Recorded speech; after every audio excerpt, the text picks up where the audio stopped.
Halo, selamat pagi semuanya, selamat sore, selamat siang. Assalamualaikum warahmatullahi wabarakatuh. Pada episode Gitaman kali ini, kita akan membahas sebuah teknik yang merupakan penerapan logik. Logik yang dimaksud adalah logik untuk melakukan flagging dengan menggunakan flag variable. Cukup sering kita dengar ya, tapi mungkin teman-teman masih belum bisa memahami dengan baik apa sih itu flagging dan flag. Semoga video dari saya ini bisa membantu teman-teman untuk bisa memahaminya. Dalam kesempatan kali ini, saya akan menggunakan bahasa JavaScript untuk melakukan demo. Tidak ada alasan khusus sih kenapa saya menggunakan JavaScript, hanya saja untuk seorang pemula di dunia programming, bahasa ini bisa dikategorikan sebagai salah satu bahasa yang bisa dikatakan sangat friendly dan mudah untuk digunakan. Jika teman-teman menyukai dan mendapatkan manfaat dari video ini, silakan teman-teman like video ini dan juga subscribe ke channel saya untuk bisa mendapatkan notifikasi dari video-video yang akan datang. Tentu saja saya akan membagikan trik-trik lain di masa yang akan datang. Dan saya juga akan membagikan kepada teman-teman semua kode yang dipakai untuk demo di video ini pada repositori GitHub saya. Jadi teman-teman bisa mendapatkan URL dari GitHub repositori saya pada deskripsi di bawah. Dan juga buat teman-teman yang lebih memilih menggunakan bahasa Inggris, atau buat teman-teman yang buat teman-teman yang tidak bisa berbahasa Indonesia, teman-teman bisa mendapatkan versi bahasa Inggris dari video ini pada link deskripsi yang ada di bawah. Oke, kita langsung saja. Step pertama selalu kita mulai dengan googling ya teman-teman. Dan inilah 3 hasil yang saya kompilasikan. Yang pertama adalah dari Stack Overflow. Teman-teman bisa membaca sendiri bahwa menurut Stack Overflow, sebuah flag variable adalah variabel yang bisa teman-teman definisikan untuk menyimpan sebuah nilai sampai sebuah kondisi tertentu, dan kita bisa cek apa kondisi ini bisa merubah flag variable tersebut. Dan flag variable ini bisa teman-teman gunakan untuk melakukan kontrol terhadap flow atau terhadap sebuah fungsi atau terhadap sebuah statement. Dan kita bisa juga memanfaatkan flag variable ini untuk melakukan checking atau pemeriksaan kepada kondisi-kondisi tertentu dalam running program kita. Yang kedua itu dari Gigs4Geeks. Gigs4Geeks mendefinisikan flag variable adalah sesuatu yang digunakan sebagai sinyal dalam melakukan aktivitas programming untuk memberitahukan kepada program bahwa ada kondisi tertentu yang telah ditemukan dan kita harus melakukan reaksi terhadap kondisi tersebut. Biasanya kita menggunakan variabel boolean flag variable bertipe boolean untuk bisa melakukan hal ini. Contoh, misalkan kita melakukan pemeriksaan apakah dalam sebuah array terhadap sebuah angka yang genap. Tentu saja array of number ya, array angka. Kemudian terakhir yang saya dapatkan dari Tech Terms, definisi flag di sini adalah pada computer science, sebuah flag adalah sebuah nilai yang berfungsi sebagai sinyal untuk sebuah fungsi atau proses. Nilai dari flag biasanya ditentukan atau bisa menentukan langkah selanjutnya di sebuah program. Flag ini biasanya diwakilkan secara binary dengan menggunakan variabel boolean bertipe boolean, karena ya boolean cuma ada true atau false, jadi kita bisa bilang ini implementasi dari logic binary. Namun tidak semua flag itu adalah binary ya. Jadi teman-teman, kita bisa juga menyimpan hal lain selain binary, bisa juga berupa range atau berupa number. Nanti kita akan pelajari bagaimana dengan menggunakan flag variable selain dari boolean. Oke, kita langsung aja ke sebuah contoh kasus di mana ada sebuah kasus sederhana di mana kita akan mencari angka 9 di antara angka yang acak. Kita mempunyai sekumpulan angka acak dan kita akan mencari angka 9. Kita akan iterasi satu persatu setiap angkanya dan akan menandai pada sebuah penampung jika kita bertemu angka 9. Nah, dalam hal ini, kotak yang berisi tanda tanya itu adalah flag variable kita, adalah penampung kita. Kita menemukan nih angka 9. Oke, kita akan merubah isinya. Kalau dalam hal ini mungkin kalau teman-teman bukan boolean, teman-teman pertama menggunakan false dan sekarang dirubah menjadi true.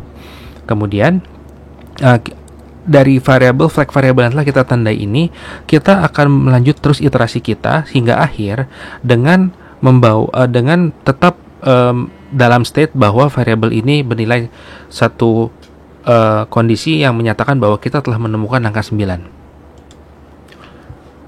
Dan maka penambahan kotak kita sebut dengan flag variable, dan kita bisa nyatakan bahwa kita menemukan 9 di dalam kumpulan angka ini. Beginilah kurang lebih jalannya logic flagging yang sangat sederhana dengan menggunakan penyimpanan flag variable, dan kali ini kita menggunakan variabel bertipe boolean. Selanjutnya, bagaimana kalau kondisinya kita tidak ada angka 9 sama sekali? Kita tidak akan menggunakan proses yang berbeda. Prosesnya akan sangat sama dengan yang pertama. Hanya saja karena kita tidak menemukan angka 9 di antara angka-angka acak ini, maka nilai dari flag variable yang kita siapkan tidak akan berubah. Dan fakta yang kita dapatkan terakhir adalah kita tidak menemukan 9 di antara angka acak tersebut. Dan tetap kotak yang kita sediakan tadi di atas sebagai penampung kita sebut dengan nama flag variable atau variable flag. Berikutnya adalah kita akan melihat potongan kode untuk study case pertama, di mana kita akan menggunakan array sebagai variabel penyimpanan angka acak yang terdapat angka 9 di dalamnya. Secara otomatis, maka array ini akan bertipe adalah array of number. Kemudian, kita akan deklarasikan flag variable dengan tipe boolean, dan kita akan inisialisasi dengan false, yang juga berarti kita menyatakan bahwa kita belum menemukan angka 9 satupun. Lalu dengan memanfaatkan for loop, kita akan melakukan iterasi pada array input dan reassign variable flag kita menjadi true jika kita bertemu dengan angka 9. Terakhir, kita akan menampilkan salah satu dari dua kalimat yang sudah disediakan sesuai dengan value akhir dari flag variable kita. Dari studi kasus ini, ekspektasi kita adalah kalimat yang pertama, yaitu we find 9 among the numbers. Dan setelah kita jalankan, boom, ekspektasi kita terpenuhi. Oke, kita telah berhasil melakukan flagging atau mengimplementasikan logic flagging pada contoh kasus ini.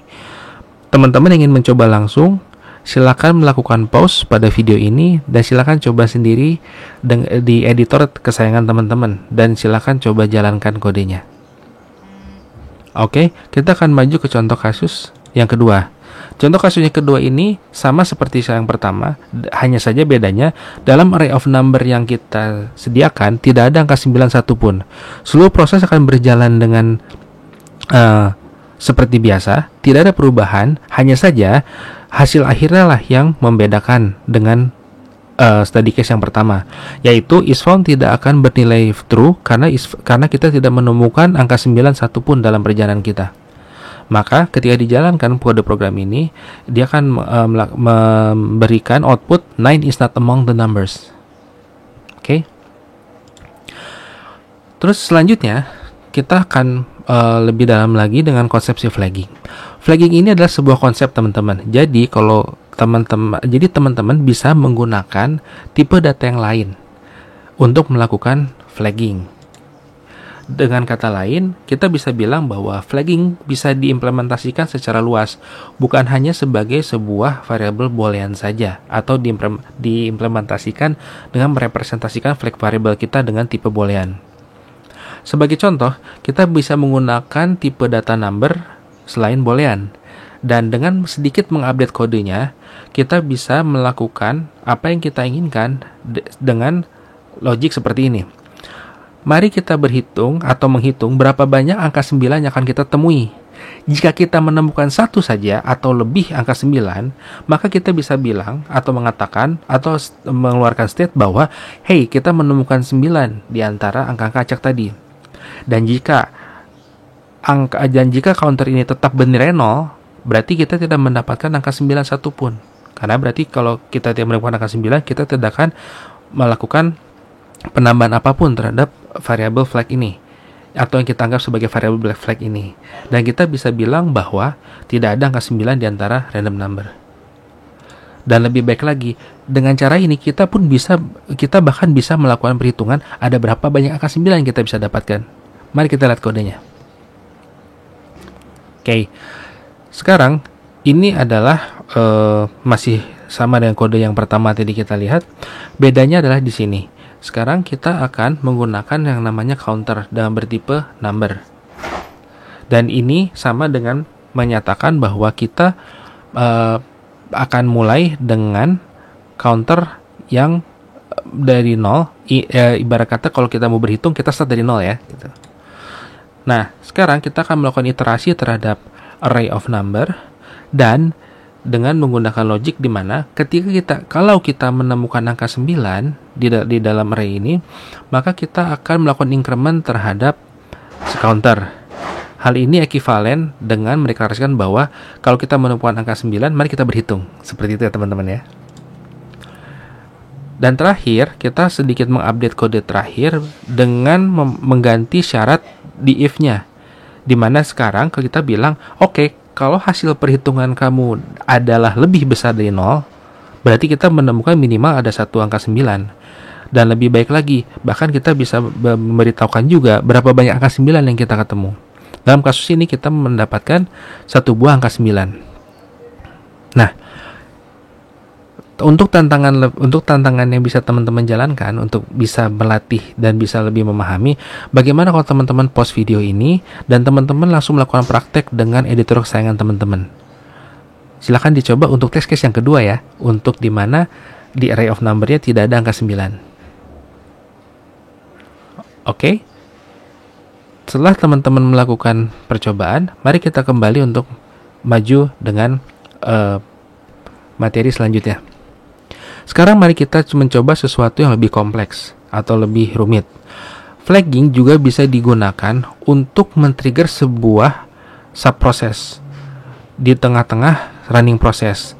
Dan kita bisa mendesainnya untuk berjalan secara independen tanpa mengganggu proses utama. Bagaimana nih maksudnya? Contoh, misalkan kita akan bereksperimen dengan sebuah input string yang merupakan production code dengan format seperti ini. Kita mempunyai product type / production year / city of production / which quarter. Ya. Untuk bisa mendapatkan production year hanya dengan menggunakan conditional statement yaitu if else, kita akan mendapatkan kesulitan. Kenapa? Karena kita bisa memanfaatkan if else kemudian menggunakan nested loop yang berarti kita harus bergerak maju dan mundur selama prosesnya. Dan ini sangat memusingkan ya teman-teman. Tapi dengan menggunakan teknik flagging kita bisa menghindari kesulitan-kesulitan ini dan mengurangi kompleksitasnya menjadi sesuatu yang lebih menyenangkan. Mari kita lihat. Ini adalah potongan kode yang telah saya buat dengan menggunakan Boolean type of flag variable. Jadi di sini kita masih menggunakan Boolean. Seperti teman-teman lihat di baris 9, /found itu akan saya jadikan untuk menjadi flag variable. Sedangkan di baris 10 itu adalah variabel penampung dari tahun yang akan kita dapatkan dari si string yang telah disediakan di atas dari production code-nya. Nah, teman-teman bisa lihat di sini implementasinya terlihat sedikit rumit ya. Di baris 14 sampai baris 25 itu teman-teman bisa melihat kita ada beberapa kondisional yang kita akan coba lakukan. Di mana di sini secara idenya adalah kalau kita ketemu slash, maka kita akan cek apakah sebelumnya sudah bernilai true. Kalau sebelumnya sudah bernilai true, maka berarti kita sudah pernah menemukan slash sebelumnya. Maka kita rubah menjadi false dan langsung kita break. Kenapa kita break? Agar kita tidak kembali melakukan iterasi ke depannya. Tapi kalau misalkan sebelumnya si flag variable ini bernilai false, maka kita akan berubah dia menjadi true. Ini akan terjadi pada pertemuan dengan slash pertama kita. Kemudian di bawahnya, jika ternyata yang sedang kita temukan ini bukan slash, maka kita akan mengconcat semua yang kita dapatkan ke variable year. Dan inilah hasilnya ketika dijalankan di terminal. Hanya saja mungkin kita bisa mencoba sesuatu yang lebih baik daripada ini. Mari kita coba. Kali ini saya akan mencoba untuk menggunakan sebuah counter ketimbang sebuah sebuah counter bertipe number daripada sebuah variabel bertipe boolean. Idenya adalah untuk bisa melakukan increment terhadap counter setiap kita bertemu dengan slash. Lalu kita akan melakukan concat terhadap apapun yang kita temui setelah slash yang pertama kepada string variable. Dengan kata lain, kita akan melakukan konkatenasi ketika counter sedang bernilai 1. Kenapa 1? Karena kita mau mendapatkan tahunnya. Kalau setiap kali kita mendapatkan slash kita tambahkan counternya dengan 1, berarti ya, tahun yang ingin kita dapatkan berada di kondisi ketika counter sedang bernilai 1. Berikut adalah potongan kodenya. Dengan mudah, ketika kita bertemu dengan slash, kita hanya perlu melakukan increment terhadap counter. Kemudian, di else-nya, ketika kita sedang tidak bertemu dengan slash, semua karakter selain slash, kita akan melakukan pengecekan. Kalau counternya 1, maka apapun yang kita sedang dapatkan, kita akan masukkan dia ke year dengan cara konkatenasi. Dan terakhir, kita mendapatkan dan kita jalankan di terminal, kita mendapatkan tahun yang kita inginkan. Somehow saya lebih senang dengan solusi yang ini sih. Bagaimana dengan teman-teman? Kalau teman-teman setuju, oke. Berarti kita sepakat menggunakan solusi ini ya, teman-teman. Dan yang lebih keren lagi, kalau teman-teman perhatikan, sebenarnya kalau teman-teman ingin mendapatkannya lain, misalkan ingin mendapatkan kode produknya, CG-nya, atau mendapatkan kota tempat produk ini atau quarter berapa, teman-teman tinggal mengganti counter itu. Teman-teman tinggal mengganti logic counter ya, comparisonnya. Angka satunya teman-teman bisa ganti dengan 0 untuk mendapatkan CG, dan teman-teman bisa ganti angka comparisonnya, angka satunya dengan angka 2 untuk mendapatkan kotanya JKT, atau untuk mendapatkan quarternya teman-teman bisa mengganti dengan angka 3. Nah, berikut sekian video tentang basic flag dan flagging yang saya persembahkan buat teman-teman. Sekali lagi, semua ini bukanlah teori pasti, semua ini adalah berdasarkan hasil pengamatan dan hasil pengalaman saya bermain dengan flag dan flagging. Tentu saja bisa jadi ada salah dalam konteks yang saya bahas. Jangan ragu-ragu, dan saya senang hati dan terbuka untuk mendapatkan revisi dari teman-teman ya. Video selanjutnya akan ada demo dari situasi yang lebih kompleks lagi dari ini ya. Gimana kita bisa memanfaatkan flag dan flagging untuk situasi yang lebih kompleks lagi.